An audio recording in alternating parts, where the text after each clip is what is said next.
So,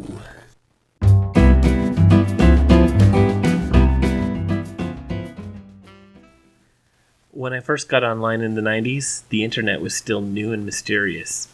It was suspected that anyone you met online was potentially some kind of a sicko weirdo freak, and more than likely an axe murderer. It's weird looking back on that from 20 years later. Nowadays, we know the people that you meet online are guaranteed to be a sicko weirdo freak, but almost never an axe murderer. Either way, at the time it was considered safest to hide your true identity behind a pseudonym, a secret name, a net name. So while everyone was adopting their favorite character names from sci-fi and fantasy literature, quite naturally, I chose to go by Rob Clark. The headlines of the papers and leading story on the evening news may have been filled with tales of this scary new information superhighway of death, but I wasn't buying it. I was ready to be myself on Usenet chat rooms and bulletin boards, because, quite frankly, there wasn't anything I was saying that I wasn't willing to stand behind. And should anyone decide to come after me, well, let's face it, there's a whole lot of other Rob Clarks in real life that they'd have to wade through before they finally get to me. It was early '99 when I stumbled across the Counting Down forums, and a group of people who were planning to line up for a crazy amount of time to see the upcoming Star Wars film. 1 full month in the colds and wilds of Canada was their plan. Naturally, I had to post a message explaining to them just how wrong and foolish they were.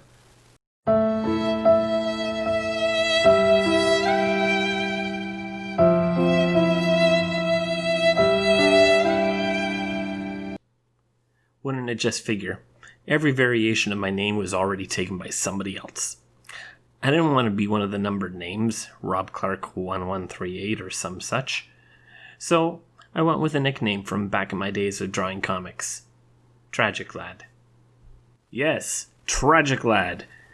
Keeper of Murphy's Law.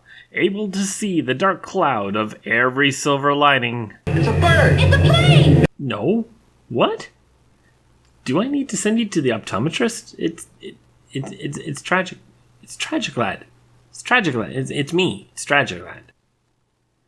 Yeah. So the name was unique and it was really easily remembered, but it did get kind of weird.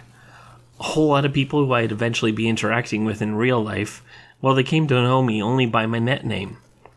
I had people calling out to me on the sidewalk, "Hey, Tragic!"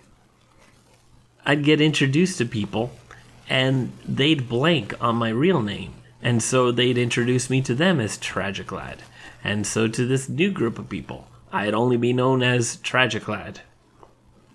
Well, I went with it, because by that time there were thousands of Rob Clarks online, but so far as I knew, I was the one and only TragicLad. So, a little over 10 years ago, I received my very first "I'd like to add you to my professional network" on LinkedIn. As I signed up, I had to decide on a username. Now, TragicLad, it's not exactly a name that bolsters confidence, but I also didn't want to fade into a sea of obscurity amongst all the other Rob Clarks. So, it was at this point that I adopted the name of my fledgling business as my primary identity online. Pretty much any network I'm signed up on, I'm using the same net name. The Elusive Fish. The Elusive Fish is unique, it's real easy to remember, and it's a great icebreaker in real-life social settings, because, well, people want to know what the story behind the name is. Like most things online, people come up with all sorts of unwritten rules for what you're supposed to do. First, you are supposed to hide your identity. Use a net name. Then, you're supposed to build a personal brand. Get out there with your real name. What I've learned over the years is that these so-called rules and common conventions are simply the road that's most traveled. You should always ask yourself why. What are the reasons for these unwritten rules? Then ask yourself, does this really apply to me? Is that the path I want to be walking down? Because in the end, you're best to pick your own path. Present yourself to the world in a way that you hope to be remembered.